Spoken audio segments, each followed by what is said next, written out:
Sa ibang balita, dinaluhan ng mahigit 1,000 individual ang isang peace advocacy concert sa May Baguio City. Layo ng aktibidad na isulong ang kapayapaan at pakikiisa sa lungsod. Si Jezreel Kate Lapizar sa sentro ng balita.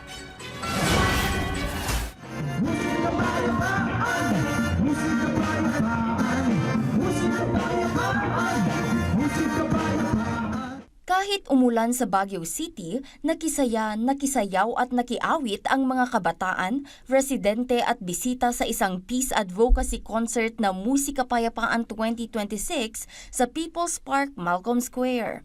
Pinangunahan ito ng mga Youth for Peace Baguio Chapter kasama ang Joint Task Unit Panagkaykaysa, iba't ibang tanggapan at youth organization sa lungsod.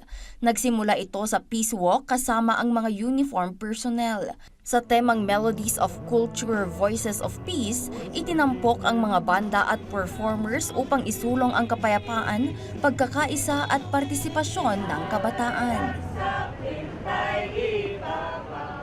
Ginamit po namin ngayon is music and culture as highlights to bring people together. Since ayun nga po, despite the differences that we have, nagiging isa tayo when it comes to these things. Ginanap din ang Peace Pledge at paglagda sa Peace Wall bilang pangako ng kapayapaan. Binigyang diin na ang kapayapaan ay responsibilidad ng lahat. Sa pamamagitan ng musika na ating ipinapahayag ngayon ay atin din na ipapahayag ating adhikain. Dito natin pinapakita na yung kapayapaan na hindi lamang responsibilidad ng uniformed personnel.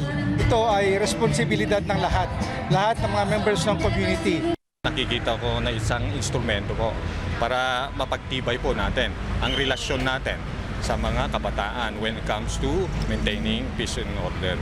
Ito rin ang daan para mabigyan po natin sila ng direksyon, inspirasyon, para magabayan din po natin, para magiging, sabi nga nila, leaders of the future.